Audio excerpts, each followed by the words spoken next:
Hello friends, welcome to my channel. Friends, postal జాబ్స్కి సంబంధించి చాలామంది అప్లై చేశారు కదా. దీనికి సంబంధించి మీ అప్లికేషన్ స్టేటస్ ఎలా ఉండాలి, అలాగే రిజల్ట్స్ ఎప్పుడు వస్తాయి అనే డీటెయిల్స్ అయితే వీడియో చేసుకుందాం.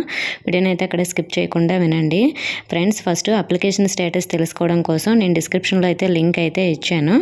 దీనిపై క్లిక్ చేయగానే మీకు అప్లికేషన్ స్టేటస్ ఈ విధంగా చెక్ చేసుకోవడానికి ఓపెన్ అవుతుంది. ఇక్కడ మీరు అప్లై చేసేటప్పుడు ఒక రిజిస్టర్ నెంబర్ వస్తుంది కదా, రిజిస్ట్రేషన్ నెంబరు ఎంటర్ చేయండి.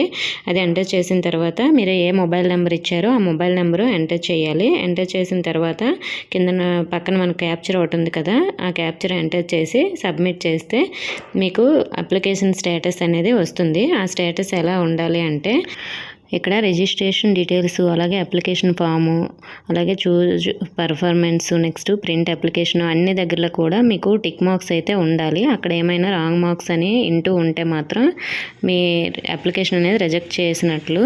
లేదు అన్నీ కూడా టిక్ మార్క్స్ ఉంటే మాత్రం మీది ఎలిజిబుల్ అన్నమాట, అంటే ఎక్కడ రిజెక్ట్ అవ్వలేదని. సో తర్వాత మనకి రిజల్ట్స్ ఏమో మనకు వచ్చే మార్క్స్ బట్టి అయితే ఇవ్వడం జరుగుతుంది. అది మీకు ఎలాగో తెలుసు. మరి నేను వీడియోలో చూపిస్తున్నాను కదా, ఆ విధంగా అయితే ఉండాలి మీ స్టేటస్. అలాగే రిజల్ట్స్ మనకి మ్యాక్సిమం ఒక 2-3 డేస్లో అయితే రిలీజ్ అవుతాయి, లేదంటే నెక్స్ట్ వీక్లో కన్ఫామ్గా రిలీజ్ అవుతాయండి.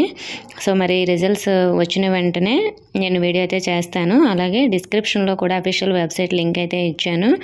అక్కడ మీరు చెక్ చేసుకుంటూ ఉండొచ్చు. మనకు రిజల్ట్స్ పెట్టిన వెంటనే మీ డీటెయిల్స్ అయితే చెక్ చేసుకోవచ్చు. ఓకే ఫ్రెండ్స్, ఇంకేమైనా డౌట్స్ ఉంటే కామెంట్ చేయండి. ఇన్ఫర్మేషన్ వేస్తే వీడియోని తప్పకుండా లైక్ చేసి మీ ఫ్రెండ్స్కి షేర్ చేయండి. మన ఛానల్ సబ్స్క్రైబ్ చేసుకోండి. Thank you for watching.